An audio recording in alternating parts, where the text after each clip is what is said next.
अगर आप वेट कर रहे हैं इंडियन रेलवे में जूनियर हिंदी ट्रांसलेटर बनने का, तो आपको ये वीडियो ज़रूर देख लेनी चाहिए और जान लेना चाहिए कि क्या सिलेबस आता है और क्या सिलेक्शन प्रोसेस होता है इससे रिक्रूटमेंट के लिए। तो सबसे पहले हम बात कर लेते हैं यहाँ पे जूनियर ट्रांसलेटर की, जो कि हम आपको बताते हैं कि सिलेक्शन प्रोसेस कैसे होगा और क्या कुछ आपका आएगा। तो यहाँ पे कहते हैं single stage computer based test will be conducted followed by a qualifying translation test. तो सबसे पहले आपका जो होगा वो होगा सिंगल स्टेज का कंप्यूटर बेस्ड टेस्ट, मतलब एक ऑनलाइन टेस्ट होगा। आगे कहते हैं question paper shall be design to test equally both the knowledge of English language as well as knowledge of Hindi language.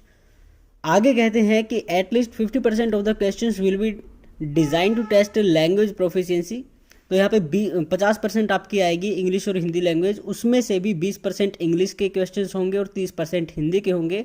बाकी आपका बच गया बाकी का 50%, तो वो हो जाएगा remaining questions will be design to test general knowledge, GK आएगी, जनरल इंटेलिजेंस आएगी, यानी कि इसके बाद जनरल इंटेलिजेंस को आप मान सकते हो रीजनिंग, और इसके बाद आपके कहते हैं सिंपल अर्थमेटिक आएगा, सिंपल सा एक मैथ्स आएगा 10th लेवल का आप मान सकते हो, and basics of computer.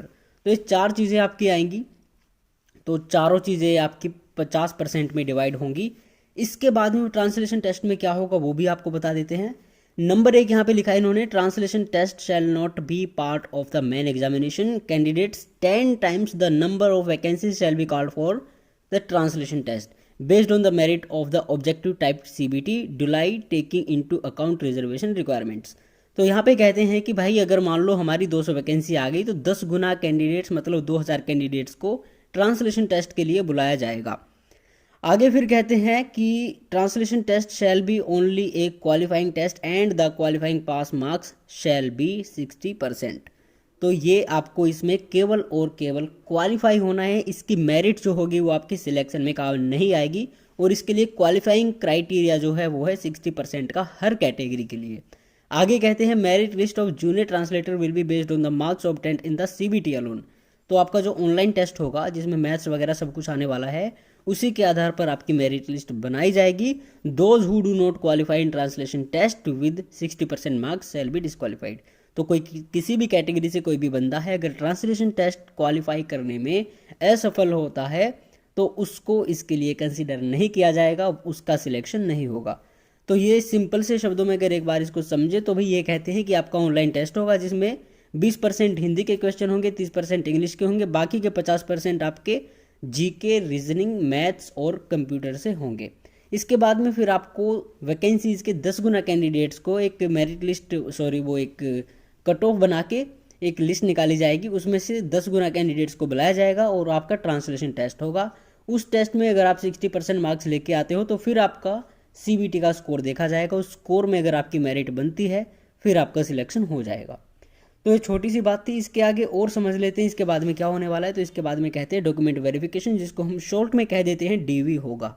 Based on the performance of the candidates in CBT and stenography skill test, performance test, teaching skill test, translation test, तो हमारी ट्रांसलेशन है, तो candidates equal to the number of vacancies will be called for document verification as per their merit and options.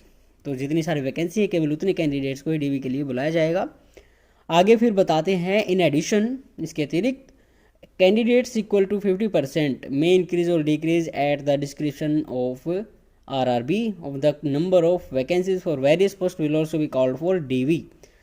तो इसके अलावा कहते हैं 50% के बराबर कैंडिडेट्स को बुलाया जाएगा डीवी के लिए। These additional shortfall in empanelment from the merit list.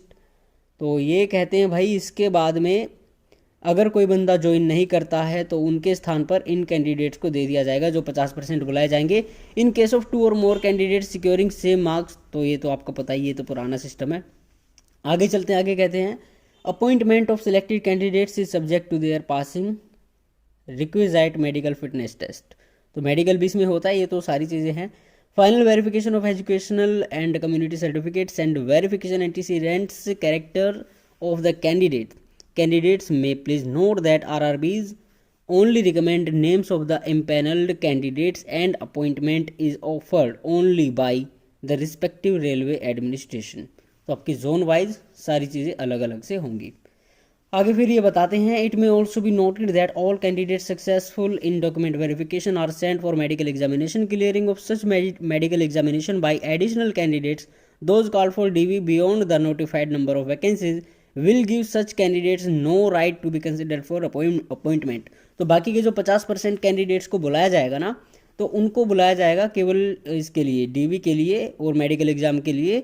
लेकिन अगर उनका मेडिकल एग्जाम क्लियर हो जाता है तो इसका मतलब ये नहीं कि उनको अपॉइंटमेंट मिल जाएगी। अपॉइंटमेंट उनको उसी केस में मिलेगी अगर कोई बंदा उस वैकेंसी को ज्वाइन नहीं करना चाहता, तो उनकी मेरिट और रैंक के हिसाब से उनको प्रेफर किया जाएगा।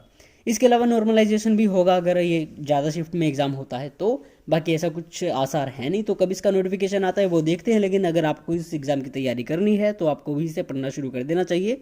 और बाकी की जो 50% हमने आपको सब्जेक्ट्स बताए हैं तो उन पर भी आप थोड़ा सा फोकस अपना बना लीजिए।